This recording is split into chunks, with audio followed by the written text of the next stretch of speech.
Bawat anino ay may dalang lihim, bawat hakbang ay may bulong ng bagong panganib. Nakapwesto si Rigor, naglalagablab ang dibdib sa galit at paghihiganti. Nakatutok ang mga mata kay Maritz. Bagaman, kumikislap ang takot sa kanyang mga mata, hindi siya umatras.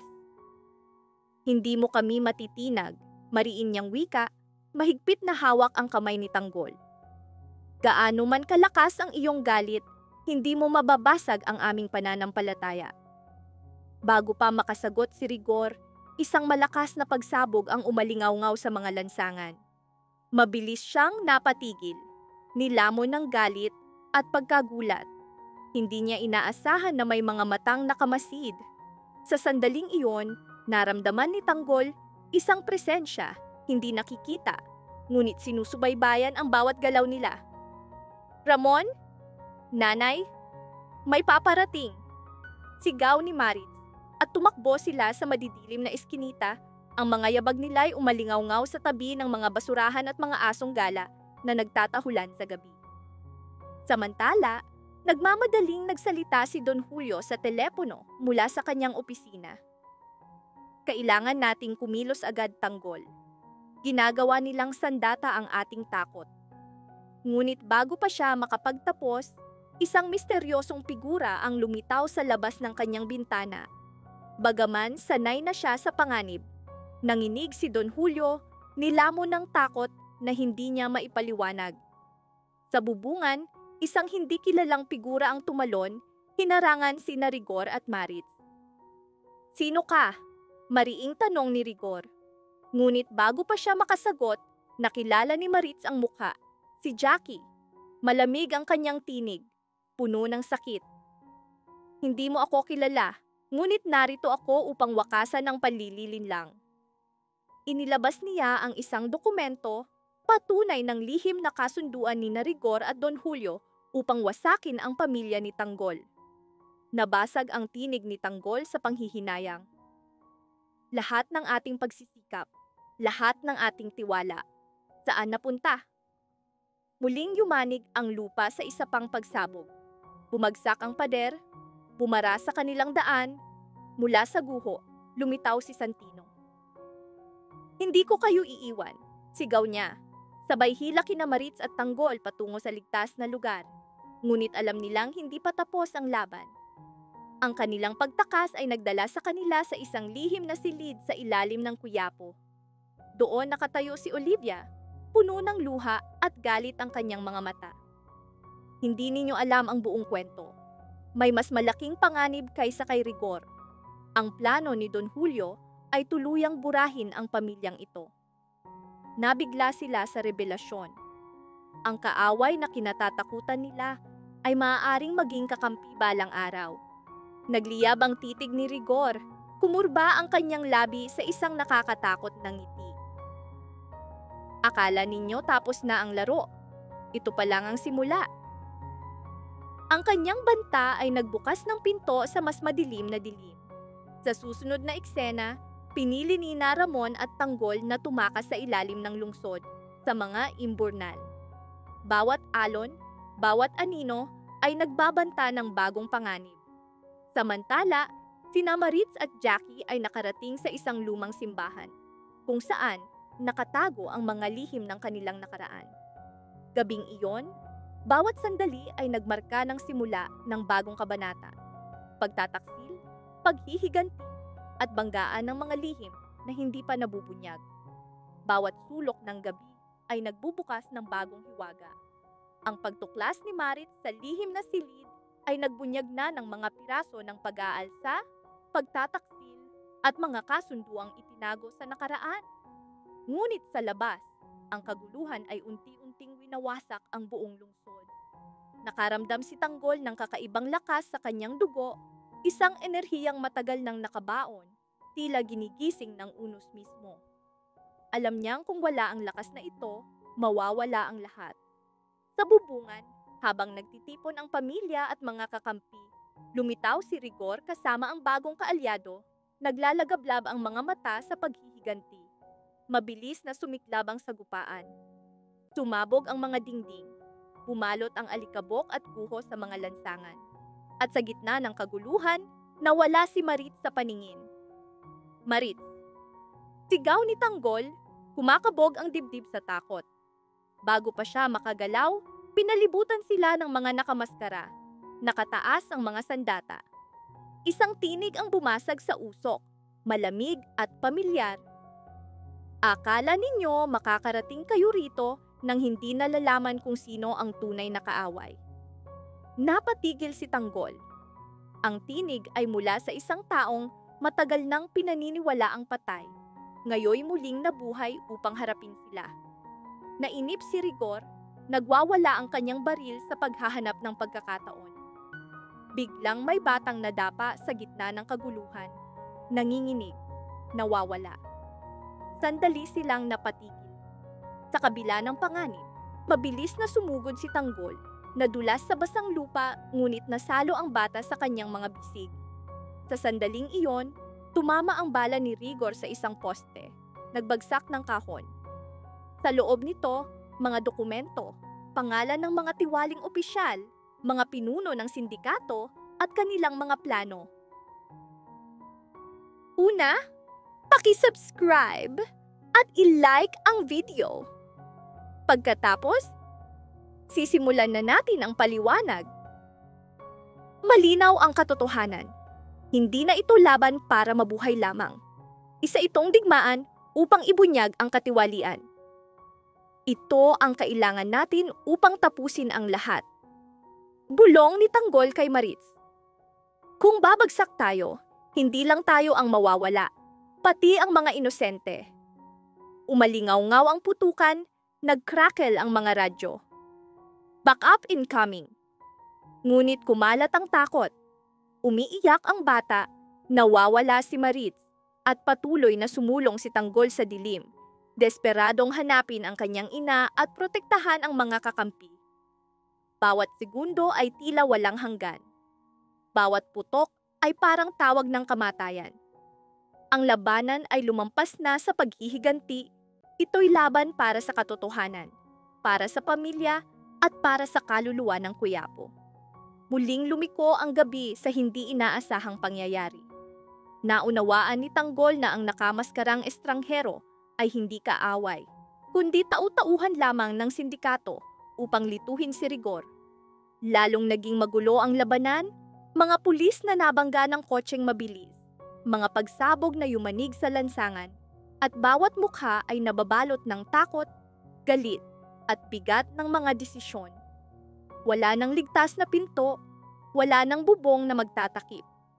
Bawat hakbang ay maaaring magdala ng kamatayan o tagumpay.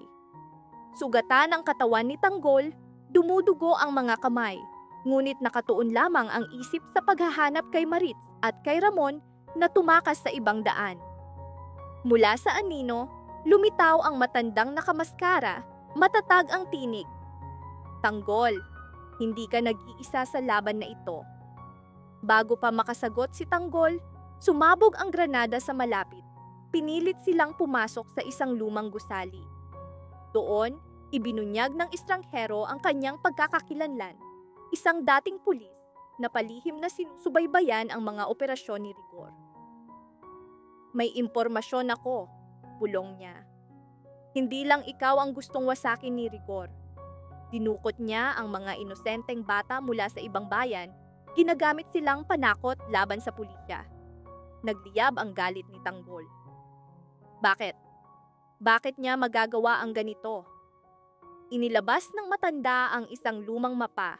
Markado ang lokasyon, ang dating basketball court. Doon itinakda ni Rigor ang kanyang bitag. Samantala, sina Maritz at Ramon, bagaman nakatakas, ay patuloy na hinahabol. Kumikislap ang mga sandata sa dilim habang sinusundan sila ng mga tauhan ni Rigor. Ramon, kailangan natin ng plano, hingal ni Maritz. Bawat hakbang ay sugal sa pagitan ng buhay at kamatayan. Sa basketball court, nagsimula ang madugong labanan. Walang pag-aalinlangan, sumugod si Rigor kay Tanggol. Tumalon si Tanggol sa bakod, bumagsak ng malakas, nasugatan ang kanyang binti, ngunit lalo lamang tumibay ang kanyang paninindigan. Hinding-hindi ko hahayaang masaktan ang aking pamilya. Sigaw niya, sabay balik sa laban. Samantala, nasabat ni Maritz ang isa sa mga tauhan ni Rigor na nagtangkang sunugin ang isang lumang bahay. Sa loob, natuklasan niya ang mga dokumento. Patunay na ang mismong kapatid ni Rigor ay kasangkot sa kanyang mga krimen. Ang revelasyon ay nagbago ng laban. Hindi na lamang si Rigor ang kalaban, kundi ang buong pamilya niyang nabahiran ng katiwalian. Sa loob ng court, bawat suntok ni Tanggol ay puno ng galit at takot. Sa kanyang tabi, lumaban ang misteryosong estranghero at ang mga pulis na palihim na nagbabantay. Hindi mo sila matatalo ng mag-isa, Tanggol, bulong ng estranghero. Ngunit si Rigor, nilamon ng kabaliwan, ay itinaas ang shotgun, handang tapusin si Tanggol doon mismo. Biglang sumabog ang isang kotse sa malapit, nilamon ng apoy at usok ang court. Sa kaguluhan, nakatakas sina Tanggol at ang estranghero. At dumating ang pinakamalaking baliktad, ibinunyag ng estranghero ang kanyang pagkakakilanlan, dating kaalyado ni Rigor, minsang tapat, ngunit tumalikod matapos masawi ang kanyang pamilya sa kamay ng mga tauhan ni Rigor. Ngayon, laban natin ay laban sa tunay na kasamaan, mariin niyang wika. Nagtagpo ang kanilang mga kamay, tanda ng bagong alyansa. Isang sagisag na ang digmaan ay hindi na lamang tungkol sa kaligtasan, kundi sa pagkakaisa laban sa dilim na nagbabantang lamunin silang lahat. Ang gabi sa basketball court ng Quiapo ay naging pugon ng apoy at dugo. Bawat patak ng pawis at sugat sa katawan ni Tanggol ay hindi para sa kanya lamang, kundi para sa mga inosente, para kina Maritz at Ramon, at para sa hustisyang matagal nang nawala. Ang pagsabog na nagpabagsak kay Rigor ay nagbunyag ng nakagugulat na tanawin, ang sariling kapatid ni Rigor. Nakagapos sa dulo ng court, tahimik na saksi sa kanyang mga krimen. Sugatan at duguan. Muling tumindig si Tanggol, nagliliyab ang kanyang mga mata sa paninindigan. Ito pa lamang ang simula, bulong niya, nakatanaw sa hindi tiyak na hinaharap. Maaaring mabasag ang pamilya, ngunit muli silang magbubuo. Bawat laban, bawat revelasyon, bawat sakripisyo ay magpapatibay sa kanila. Paglabas nila sa court, malamig na hangin ang humaplos sa kanilang mga mukha. Paalala na ang kalayaan ay panandalian lamang at ang mga digmaan ay hindi nagtatapos sa isang labanan. Ang hangin ay nagdala ng alingawngaw ng putukan, sigawan at mga yabag. Isang simponya ng digmaan. Lumaban si Rigor na parang halimaw sa anyong tao. Bawat suntok at bawat putok ay pinapanday ng mga tao ng galit. Nagkawatak-watak ang mga tao sa takot. Ang mga bata ay nanlaki ang mga mata. Ngunit ang ilan ay nanatili, nakatitig, para bang nanunood ng isang pelikula. Doon, nasilayan ni Tanggol ang isang pamilyar na mukha, ang matagal nang nawawalang pinsan si Dante. Nakatayo sa ibabaw ng kaguluhan, nagliliyab ang kanyang mga mata sa mga lihim at nakatagong apoy. Hindi ninyo alam ang pinagmulan ng galit na ito, bulong niya sa sarili. Sumingaw ang usok sa court. Sumugod ang mga nakamaskara, nakataas ang mga sandata, handang wasakin ang magkabilang panig. Lalong tumindi ang putukan, nilamon ng bagong kaaway ang labanan. Muntik nang tamaan si Tanggol, ngunit nanigas ang kanyang puso sa sigaw ng kapatid na si Elira. Tanggol, iligtas mo ako. Hinila siya ng isa sa mga kalaban, at ang tinig ni Elira ay bumasag sa puso ni Tanggol. Walang pag-aalinlangan, sumugod siya, tinakpan ang katawan ng kapatid. Tinanggap ang bawat putok sa pamamagitan ng kanyang sariling lakas. Sa rurok ng labanan, nagtagpo ang tatlong puwersa, sina Tanggol, Rigor at Dante. Bawat isa'y may ibang layunin, ngunit iisa ang kanilang sigaw, kaligtasan, tagumpay at pagtutol. Isang basag ng salamin mula sa kalapit na tindahan ang pansamantalang nagpatahimik sa kanila. Hindi ganito. Hindi ito ang tamang paraan, sigaw ni Dante. ngunit nalunod ang kanyang tinig sa kaguluhan. Sa gitna ng karahasan, natuklasan ni Tanggol ang isang lihim na silid sa ilalim ng court. Sa loob, mga dokumento at armas, patunay ng matagal ng mga plano ni Rigor. Mga pagtataksil, lihim na kasunduan. Mga pangalang may kaugnayan sa pagkawasak ng kanilang pamilya. Nagbago ang mukha ni Tanggol mula sa galit tungo sa pagkagulat. Ang katotohanan ito ay maaaring wakasan ang lahat o magpasiklab ng mas malaking digmaan. Sumugod si Rigor, tila malapit na sa tagumpay. Ngunit si Tanggol, bagaman sugatan at pagod, ay muling tumindig. Inilabas niya ang talino at lakas na matagal niyang itinago. Nagbago ang mga patakaran ng laban sa isang iglap. Umalingaw-ngaw ang court sa mga sigaw, putukan, at mga yabag, ang ritmo ng digmaan mismo. Nakatitig ang mga tao, nakapako sa kapalarang nagbubukas sa kanilang harapan. Dalawang puwersa, dalawang tadhana, nagbabanggaan sa iisang entablado. At mula sa anino, lumitaw ang isang misteryosong figura. Ang kanyang mga mata ay puno ng bigat ng nakatagong kaalaman. Kakampi ba siya o kaaway? Walang nakakaalam. Ngunit isang katotohanan ang malinaw, hanggat may nakatayo sa basketball court ng Quiapo, hindi matatapos ang digmaan. Sa lahat ng ito, nanatiling matatag si Tanggol. Bawat pulgada ng lupa, bawat hininga, bawat hakbang ay ipinaglaban para sa kanyang pamilya. Maaaring lumaban ang kapalaran laban sa kanya, ngunit alam niya, ang labang ito ay simula pa lamang. Magkita tayo sa susunod na video. Mag-subscribe kayo lahat, i-like ang video, at manatiling nakaantabay.